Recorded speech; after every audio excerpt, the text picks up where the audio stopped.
Brigitte Lahaie, Sud Radio. C'est l'instant Sexy News. Eh bien, Jean-Charles Bouchou, nous retrouvons Julia Palombe. Bonjour Julia. Bonjour Brigitte. Merci d'être avec nous. Alors, vous avez une déclaration à faire aux hommes ? Oui, moi les hommes, je vous adore. Ouais, c'est rare de le dire quand même, j'ai l'impression, parce qu'on a eu Mona Chollet, Alice Coffin, et maintenant voici Dora Muto. Alors celle-là, elle est extraordinaire. Elle dénonce la pénétration. Bah voyons. Ah oui, c'est une nouvelle mode. Voilà. Alors, nos aïeuls dénonçaient, n'est-ce pas, vous le savez sûrement Brigitte, évidemment, elle dénonçait la levrette comme acte de soumission suprême. Et voici Dora qui vient nous expliquer que la sexualité des femmes serait traumatisée et que la pénétration serait favorable aux hommes seulement. Alors bon, là ça va trop loin pour moi, je me sens obligée de dire haut et fort que ma sexualité n'est pas traumatisée, que j'aime être pénétrée et même j'en jouis. Waouh, incroyable. Vous n'avez pas honte? Non, même pas. Avec ou sans stimulation clitoridienne, puisqu'on en est là à devoir se justifier de jouir en étant prise par un homme. Oh, un homme, horreur, malheur. Mais oui, vous allez voir, parce qu'il y a pire que Dora. Oui, il y a une certaine Juliette Drouard. Alors elle dit carrément, si vous croyez que vous êtes contente dans l'hétérosexualité, vous vous trompez. Ah bah voyons. Ah. Oh bah dites donc, ça me fait un sacré coup. Ça n'est-ce pas ? fait plus de 40 ans que je me trompe. Bah oui, fou. Alors j'ai l'impression qu'elle me prend quand même un peu pour une imbécile, parce qu'elle essaie de me dire que elle sait mieux que moi ce qui est bon pour moi-même. Mais pour qui se prend-elle ? Dieu tout-puissant ? Non mais c'est assez consternant, Jean-Charles Bouchou, parce que c'est un peu la mode actuelle, surtout sur les réseaux sociaux. Les gens ont des croyances et elles ont le droit.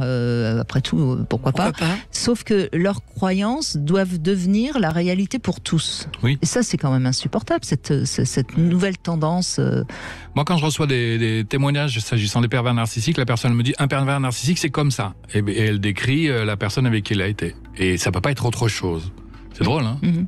Ouais. Ça manque quand même d'intelligence, généralement. Oui. De pas être capable d'écouter d'autres points de vue, voire même de changer, c'est quand même un petit peu limite.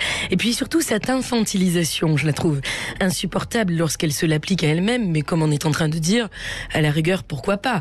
Même si elles en profitent au passage pour jouer l'éternel rôle de victime, ok, bon... Imaginons.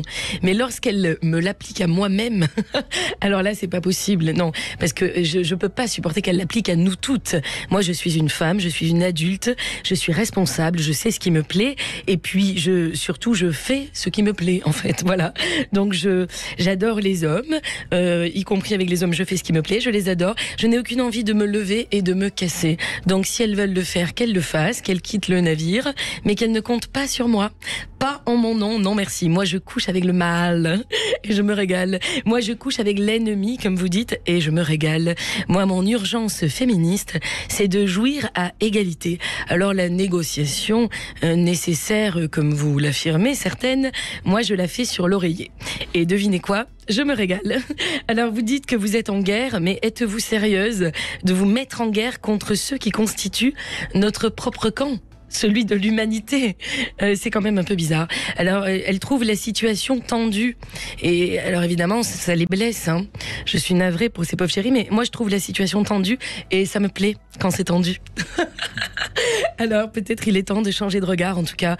Puisqu'on vous le dit pas assez, messieurs, moi, je vous adore. Merci Julia Palombe, mais c'est terrible là, parce qu'on a l'impression qu'elles se reproduisent. Pourtant, en tant que lesbiennes, je vois pas comment elles peuvent se reproduire. Ah bah si, il y a la PMA maintenant. Ça doit être c'est quand même Brigitte, un manque de responsabilité aussi, vraiment, cette façon d'accuser sans arrêt. Alors un coup c'est la société, un coup c'est le mal, et enfin en tout cas c'est jamais elle, quoi, jamais. Il n'y a aucune remise en question. Moi, je suis sympa pendant un moment, puis là, j'en ai marre. Ça suffit. Bon, faut peut-être pas leur faire de publicité, on ne va pas redonner leur nom. Non. On va en rester là.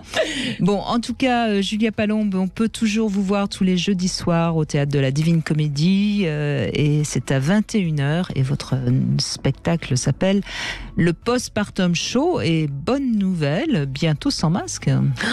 Comme je suis heureuse. Mais alors là, c'est formidable. formidable. Vous pouvez jouer sans masque quand même. Oui, mais alors vraiment de voir le public démasqué, je crois que ça va faire quelque chose. Hein.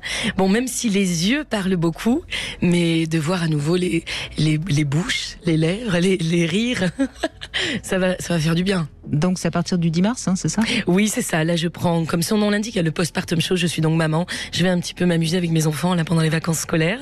Et à partir du 10 mars, on est démasqués ensemble à nouveau. Je suis ravie. Très bien. Merci Julia Palombe.